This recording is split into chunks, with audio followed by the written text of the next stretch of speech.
Hi friends, welcome to my channel. ఈరోజు శివరాత్రి గురించి తెలుసుకోబోతున్నాం. ఇదంతా శివరాత్రి గురించి ఉంటుంది. మీకు అందరికీ శివరాత్రి శుభాకాంక్షలు. ఓం నమ శివాయ.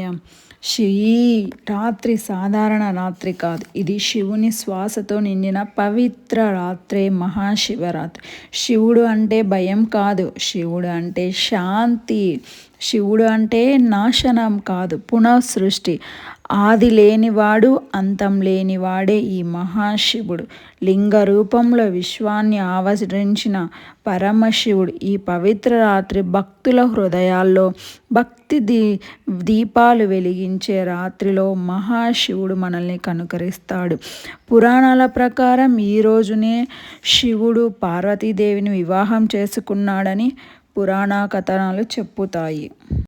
మహాశివరాత్రి రోజు అందరూ ఉపవాసం చేస్తారు. ఎందుకో తెలుసా? మహాశివరాత్రి ఉపవాసం అంటే కేవలం ఆహారాన్ని మానడం కాదు, కోపాన్ని వదిలి శాంతిని స్వీకరించడం, అహాన్ని వదిలి వినయాన్ని అలవరుచుకోవడం అన్నమాట. అందరూ ఉపవాసం అంటే మామూలుగానే ఫాస్టింగ్ ఉండడం అట్లా చేస్తుంటారు. అది కాదు, కోపాన్ని వదిలి శాంతిని అలవరుచుకోవడమే ఈ మహాశివరాత్రి రోజు మనం చేసే ఉపవాసం. రాత్రంతా జాగరణ అంటే నిద్ర లేకుండా ఉండడం కాదు, మనలోని అజ్ఞానాన్ని విడిచిపెట్టి జ్ఞానాన్ని అలవర్చుకోవడం. బిల్వ పత్రాలు శివునికి చాలా ప్రీతికరం. ఎందుకంటే అవి మనలోని సత్య, రజ, తయోగుణాలకు సహకారంగా వాటిని శివునికి అర్పించడం చాలా మంచిది. అవి ఆయన పాదాల వద్ద ఉంచడం వలన మనకు చాలా మంచి జరుగుతుంది.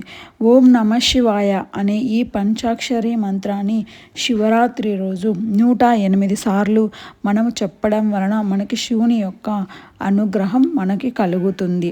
ఈ మంత్రం పలికే ప్రతి క్షణం మన జీవితంలో ఒక కొత్త శాంతి ప్రవేశిస్తుంది. ఈ శివరాత్రి పండుగ రోజు మనము శివునికి అభిషేకం చేయడం కూడా చాలా మంచిది. శివరాత్రి పర్వదినాన ఉపవాసం ఉండి ఈ ఓం నమ శివాయ అనే పంచాక్షరి మంత్రాన్ని దేవుని ముందర మనం చెప్పడం వలన మనలో ఉన్నటువంటి కోపాలు కానీ, మనలో ఏమైనా చెడు ఆలోచనలు ఏ ఉన్నా కానీ అన్నీ వదిలిపోయి మనకి అంతా మంచి జరుగుతుంది. ఆ శివుని లింగం దగ్గర అలా చేతులు పెట్టి ఆ శివునికి పంచాక్షరి మంత్రాన్ని చెప్పితే చాలా మంచిది. మనకు ఆ శివుని యొక్క అనుగ్రహం చాలా బాగా ఉంటుంది. ఆ రోజు మనము శివునికి బెల్లము, పాలు, తేనె, నెయ్యి వేసినటువంటి ప్రసాదాలను శివునికి పెట్టడం వలన చాలా మంచి. గుగ్గుళ్ళు ఏవైనా శనగలు కానీ, మళ్ళీ తెల్ల శనగలు, బఠానీలు ఇలాంటివి ఏవైనా శివునికి మనము ప్రసాదంగా అర్పించడం వలన చాలా మంచి జరుగుతుంది. శివునికి ఆ రోజు లింగం ఉంటే కనుక మన ఇంట్లో పంచామృతాలతో అభిషేకం చేసి ఆ పంచామృతాలను మనము ప్రసాదంగా స్వీకరించడం వలన చాలా మంచిగా ఉంటుంది. మంచి పాజిటివ్ ఎనర్జీ ఉంటుంది మనకి. మా ఇంట్లో ఆ శివలింగం చూసారు కదా, పాలరాతి శివలింగం, అది శ్రీశైలం నుంచి తెచ్చుకున్నాం. ఇలాంటి మరెన్నో వీడియోస్ నేను చేయాలనుకుంటే, మీరు చూడాలనుకుంటే నా ఛానల్ని సబ్స్క్రైబ్ చేయండి. మీ ఇచ్చే లైక్లు, కామెంట్లు, షేర్లే నాకు ఎంతో సపోర్ట్ని ఇస్తాయి.